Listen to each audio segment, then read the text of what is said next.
Yo, what's up guys, NazUFC, welcome back to another video. So the patch notes for the UFC 5 update 2.0 are here, and we're going to go through it all. So here's what's new in UFC 5. The update's going to drop tomorrow, 6 p.m. UK time, and we got King 12 Diaz with a video with EA. So they said a new year means new UFC 5 updates headed your way. We've got new highly requested fighters entering the roster, legendary alter egos making their debuts.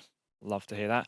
Plus the latest round of adjustments and fixes, including an option to change the color of any rostered fighter shorts. Damn, don't know how I feel about that. Fixes to reduce the strike tracking issues, some stamina changes, and the removal of negative grapple advantage effect on the ground. Read on to learn more about the UC5 updates going on live January the 12th, tomorrow. So here's a video, King 12 Diaz. Hopefully there's no copyrighted music. But let's go watch Here's this. everything you need to know about UFC 5 newest update. And make sure you stay until the end of the video to see the new fighters being added. Number 5 players now will have more options with other shorts, color selection, and other fighters being added to different divisions. Number 4, stamina reduction in between each round. As the rounds go on, now fighters will recover less and less, whereas before the recovery stayed flat, with a reduction of nearly 20%. Number 3, tune body strikes. On the previous version of the game, some players felt that body strikes were not rewarding enough and too risky to throw, while the other half of the players felt that body TKOs were happening too easy because of the damage. So in order to fix that, here's a body strike damage nerve and a long-term stamina drain buffed. Number 2, the speed and the evasive properties of ducking have been improved. This should reduce unnatural tracking while ducking. And number 1, the effect of the negative grapple advantage on the ground has been removed. Previously, that negative grapple advantage would both speed your opponent up and slow you down, and now that will no longer slow you down. This will also encourage for more activity while being on the ground. Make sure you stay tuned for the new fighters coming to the game. Check Garry, Almeida. Changes made this week. Cool, guys. That's it. So here we go. So there's new fighters being added, guys. Launch date time and downtime January the 12th, 2024. Right, we know that. There's going to be 15 seconds downtime apparently. I don't. That's cap, bro. Last time there was like a 30-minute downtime. So don't listen to that 15 seconds.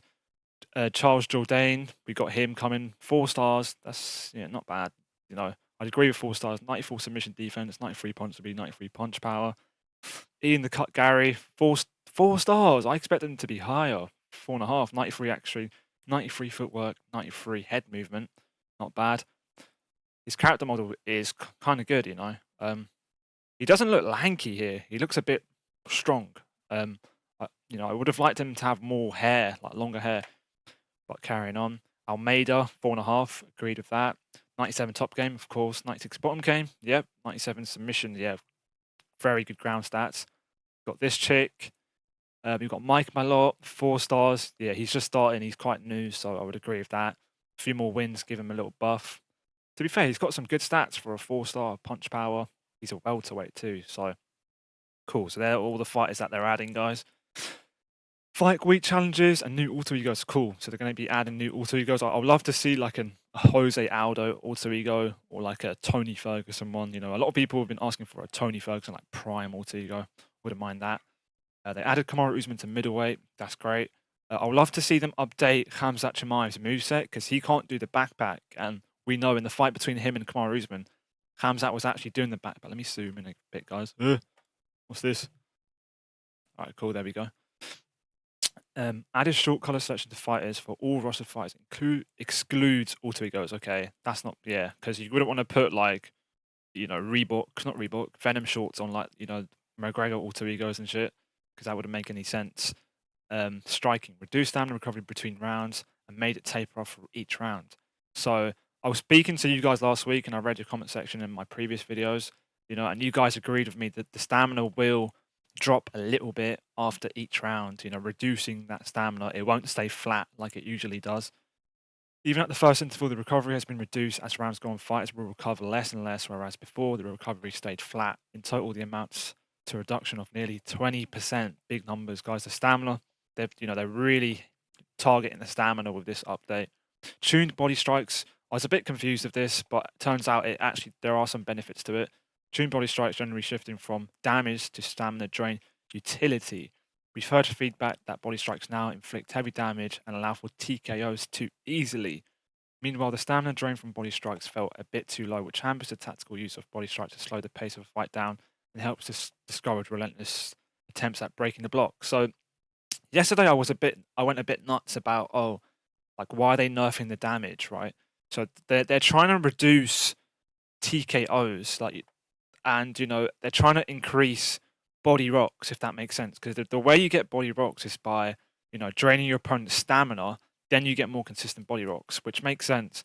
I think that they're talking about an issue where you could throw you can throw a few punches and it would KO them straight away. So I think they're trying to like address that issue, but at the same time, they still want body work to be an option, a fighting style you can go for. Um, but yeah, draining your opponent's stamina, like they said, will help discourage block breaking. That's what we want, because UFC 5 at its current state is just a block breaking fest. I said that in my previous video too. We also consider that body punches are a bit too risky to throw.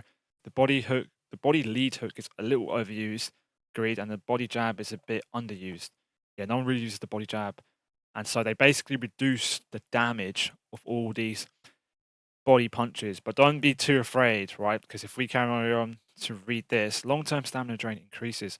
All body punches, right, will now drain your opponent's stamina, and they've added 22.5% to each body punch. So you will start to notice, guys, that when you are attacking your opponent's body, their stamina will start to drain, which will stop them from throwing 4-punch combinations at your block constantly.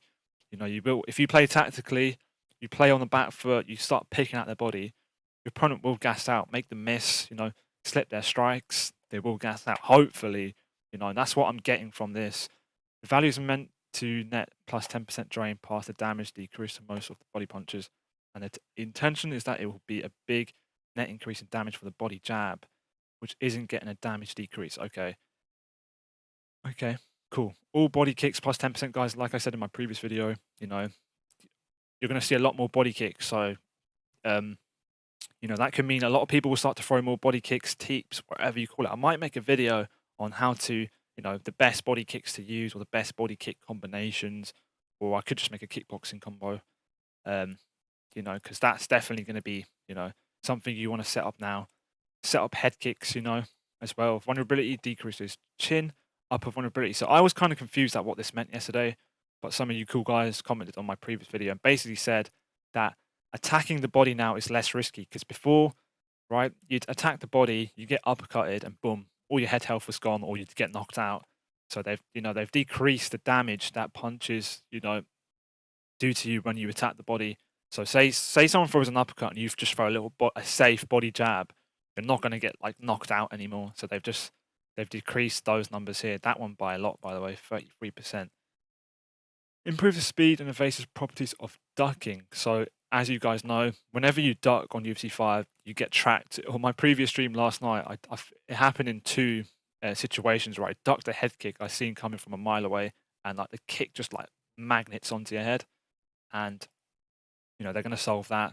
Assign proper stances to these fighters here. I don't even use these fighters, so I didn't even notice that. Fix the rare foot planting issue with Leon Edwards' alter ego.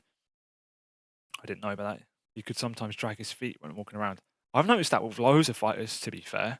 Like sometimes you could do a thing when you're chasing your opponent where your feet looks like they're skipping, and like I've noticed that when I'm pressuring my fighters. Fix the rare unplayable state from cage knockdowns. Yep. So let's read this now, guys. Grappling. Remove the effect of negative grapple advantage in the ground game. So if you guys know how the grapple advantage works, right? How it works now. So say I'm the one on top and I build that grapple advantage and my bar's all the way full, right? It will make my opponent's transition really slow. Like really slow. Like your transition will be like 3 seconds long, giving me enough time to make a cup of tea and then deny your transition, right? Now that negative grapple advantage is gone, no matter how much grapple advantage I have, it will make your transition normal speed at all times.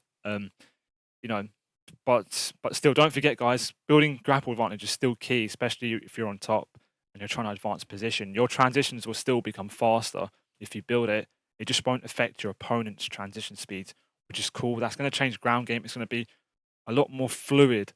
So we'll carry on reading this.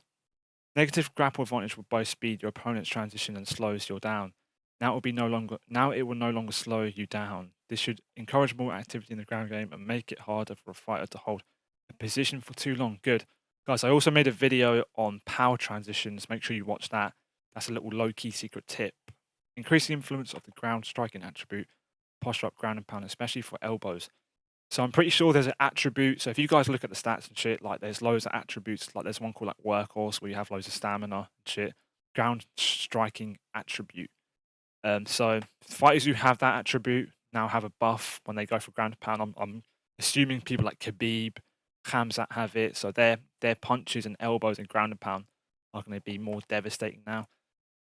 This constitutes an increase in damage for posture and ground and pound, and rewards fighters who specialize in it. At a max attribute, the change should lead to a buff of 10% for punches and about 23% for elbows, which are riskier. Time to smash.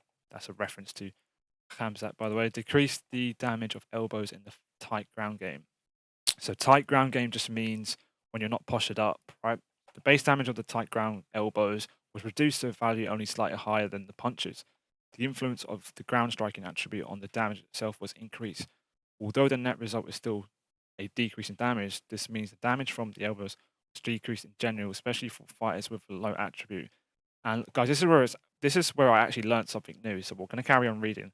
Elbows will retain their bonus to cause and aggravate cuts and swelling. This still makes them more potent than punches, but not by such a wide margin as before. Our intention is for players to use punches more in situations where they want to chase a facial injury to an eye with hooks or the nose with hammer fist. So you use hammer fist to attack the nose, right? And you use hooks on the ground, right, to attack cuts or eye swelling, right?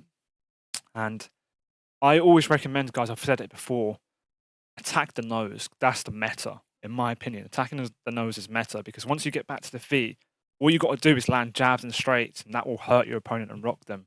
So, guys, whenever you can use hammer fist on the ground, use that. I know in top half guard, if you hold the left bumper button and press punch, you'll do hammer fist. So use that whenever you can.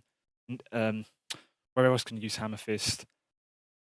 Side saddle, that's another one. So you can use, in side saddle, you can do hammer fist. The ground elbows target the forehead, as do the posture up elbows. So yeah, you don't really want to be focusing the forehead because, you know, when you're on the feet, it's hard to focus the forehead, if that makes sense. Fixed a head up display. Oh yeah, you don't need to read that. That's just BS. You can read it if you want. Fix an issue where knees could be caught in the clinch and result in the fights getting stuck. All right, cool. I've fixed a rear and probably state during a clinch. Yeah. Thank you for everyone who's taken the time to give us feedback reading our blog post. We stated in last month's blog post that we are continuing to improve UC5 based on your feedback, and we want to reinforce your commitment to providing you future updates and transparency with those updates. Blah, blah, blah, blah, blah. Please stay tuned for more updates and content that is on the way in the coming months, including some highly aggressive fighters that are being added to the roster in February, March. So, oh shit, they're going to add Sean Brady and Jalen Turner in March. Cool. That's only 2 though, man. Come on. They're adding 5 fighters in this month's patch. Why are they only adding 2 in March? But yeah, Bryce Mitchell, Macy Barber, Joe Pyfer are coming in February, you know. Still no sign of Geoff Neal, guys. He was 1 fight away. And if he beat Shafkat, he would have been a title contender. Like, they should add him. And he's got some hype around him. Additional fighters will be announced at a later date, in case you are wondering. Yes, Thug Nasty will have his camera shorts in the game. Nice. That's cool. All right, cool, guys. So that's basically it. I thought there would be a lot more to this update. You know, I remember Romero talking about the pull straight punch in his Twitter post, and I've seen no information on that. So I expected to see that. And yeah, I actually expected to see a lot more in this patch notes. I feel like the patch for number 1 had a lot more to it, but maybe because there was a lot more to fix. But damn, they haven't spoken about some of the glitches that are still that still exist, like the controller freeze glitch. So yeah, I'm happy if the stamina's fixed, right? Then I'll be happy. Like if it actually is fixed, then I'll be happy. I won't complain too much. But I expected this patch notes to be a little bit more, you know. But yeah, guys, let me know what you guys think in the comment section below. That's it. That's the patch for the update that's going to drop tomorrow, 6 PM UK time. And yeah, guys, drop a like on this video, subscribe for more content. I'll see you guys in the next one. Peace.